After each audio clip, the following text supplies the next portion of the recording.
Jai Hind student, welcome to biology class. Student, in this lecture we will be discussing about the causes of cancer and diagnosis. Okay, now let's first discuss about the causes of cancer. Cancer के क्या क्या causes हैं? Okay so basically physical और chemical agents जो होते हैं they cause cancer, इनको carcinogens भी बोलते हैं. Okay so physical chemical and biological agent that cause cancer they are known as carcinogen. Example ionizing radiations, x-rays, gamma rays, non ionizing radiation, UV. So ये भी causes हैं जो कि जिसकी वजह से कैंसर हो सकता है. सो कैंसर कॉजिंग एजेंट, ठीक है, जो कैंसर कॉज कर रहे हैं उनको हम कार्सिनोजेंस कहते हैं. Now oncogenic cancer causing viruses, they have viral oncogenes. Now cancer causing genes जो हैं they are known as oncogenic. Okay means sometimes क्या होता है, normal genes in a body called proto oncogenes get converted into cellular oncogenes that cause cancer. कभी कभी क्या होता है हमारी बॉडी में जो सेल्स प्रेजेंट होते हैं, ठीक है, नॉर्मल जीन्स प्रेजेंट होते हैं, और ये जो नॉर्मल जीन्स होते हैं इनको हम बोलते हैं proto oncogenes, but sometimes they are converted into cellular oncogenes, और ये कहीं ना कहीं लिंक्ड है. It's not totally proved, but कहीं ना कहीं हेरिडिटरी फैक्टर्स भी इसके लिए रिस्पॉन्सिबल होते हैं. इसीलिए जो है if a person is if he has symptoms, तो डॉक्टर्स जो होते हैं पेडिग्री एनालिसिस भी इसमें करते हैं, जो कि फैमिली हिस्ट्री जो है अगर है ऐसा कुछ और उसको आप पता कर सकते हो तो हो सकता है कि हम इस डिज़ीज़ को भी प्रिवेंट कर सकें. ओके सो जो हमारे नॉर्मल जीन्स होते हैं वो कभी कभी कन्वर्ट हो जाते हैं ऑन्को जीन्स में, सेलुलर ऑन्को जीन्स में, और वो आगे चल के कैंसर कॉज करते हैं. ओके नाउ फिज़िकल फैक्टर्स जो हैं दैट अगर हम बात करें तो रेडिएशंस आते हैं, जैसे x raise, gamma rays.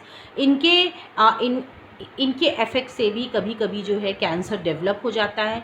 Chemical factors में आपका जो आता है your like variety of chemicals that क्या cause cancer.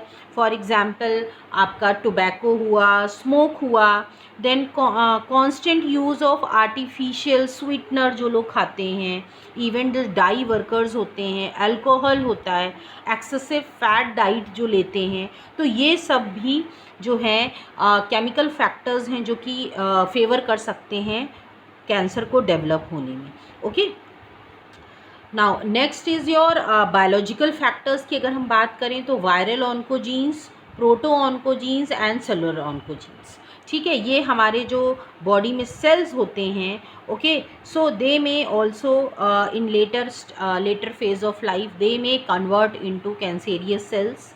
Okay parasites can also cause cancer. एक बायोलॉजिकल एजेंट की अगर हम बात करें, पैरासाइट जो हैं for example schistosomiasis.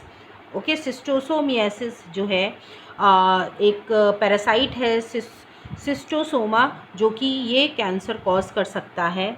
Okay now viruses जो हैं that is your hepatitis B and C. Then आपका और ऑन्कोजेनिक वायरस जो हैं they are the cancer causing viruses, ये कैंसर कॉज कर सकते हैं.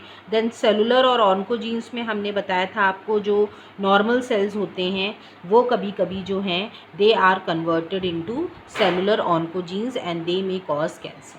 सो दीज आर ऑल फैक्टर्स, इन सारे फैक्टर्स को इन टोटलिटी या इन कॉम्बिनेशन हम ऑन्कोजीन्स कार्सिनोजेंस बोलते हैं. नाउ ट्रीटमेंट जो है कैंसर का, 3 तरह के ट्रीटमेंट्स अवेलेबल हैं. एक सर्जरी है, मींस टोटली उस पर्टिकुलर मास को रिमूव कर देना, ठीक है, और ये बेनिंग जो ट्यूमर होता है उसी में ये इफ़ेक्टिव होता है, क्योंकि उस समय जो है जो ट्यूमर ग्रोथ होती है वो लोकलाइज्ड होती है, तो हम उसको रिमूव कर सकते हैं, बट मैलिग्नेंट फॉर्म में इट इज़ इम्पॉसिबल.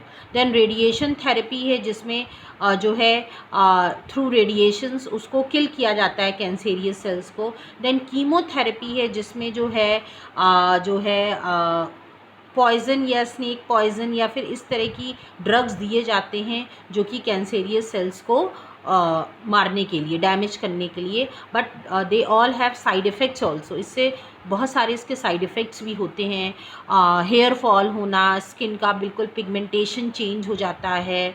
ओके, आपका जो है बॉडी का पिगमेंटेशन बिल्कुल चेंज हो जाता है। तो ये सब भी फैक्टर्स हैं जो कि जो साइड इफ़ेक्ट्स हैं जो कि इन सब ट्रीटमेंट से हो सकते हैं। ना डायग्नोसिस है, कैसे डिटेक्ट कर सकते हैं। एक है बायोप्सी, जिसमें जो टिश्यू होता है उसको जो है एग्जामिन किया जाता है लैब में और पता लगाया जाता है कि whether cancerous cells are present. Then radiography भी है जो कि सिटी स्कैन बोलते हैं या एमआरआई बोलते हैं, जिससे भी इसका कैंसर का पता लगाया जा सकता है। Then CT scan 3D imaging of internal of an organ. ठीक है, इसमें इंटरनल ऑर्गन्स की 3D इमेज जो है जनरेट की जाती है एक्सरे मेथड से, एंड इंटरनली हम स्टडी कर सकते हैं कि जो ऑर्गन है वो प्रॉपरली उसमें कोई एक्स्ट्रा ग्रोथ तो नहीं हो रही है। ओके, MRI स्कैन में क्या होता है, pathological and physiological changes in the living tissue are detected by using magnetic field and non ionizing radiations. ठीक है, इसमें क्या है कि जो भी पैथोलॉजिकल जो भी डिजीज़ कॉजिंग है चेंज, जो भी माइक्रो ऑर्गेनिज्म है या फिजियोलॉजिकल चेंजेस जो हैं हमारे टिश्यू में हो रहे हैं, उसकी वजह से ऑर्गेनिज्म की पैथोजन की वजह से वो हम डिटेक्ट करते हैं मैग्नेटिक फील्ड या नॉन आयनाइजिंग रेडिएशन से। हमको मेथड्स यहाँ पे नहीं पढ़ने हैं, बस आपको नाम याद रखना है।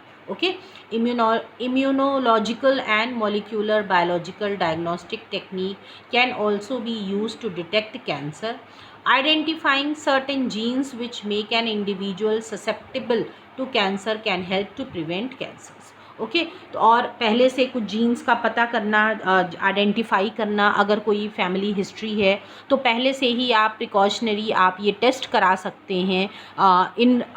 आप जनरल आप जो टेस्टिंग होती है रेगुलर, ठीक है, जैसे हम अपने बॉडी का चेकअप कराते हैं इन ऑर्डर टू नो कोई उसमें आउटग्रो कोई एबनॉर्मल ग्रोथ तो नहीं हो रही है।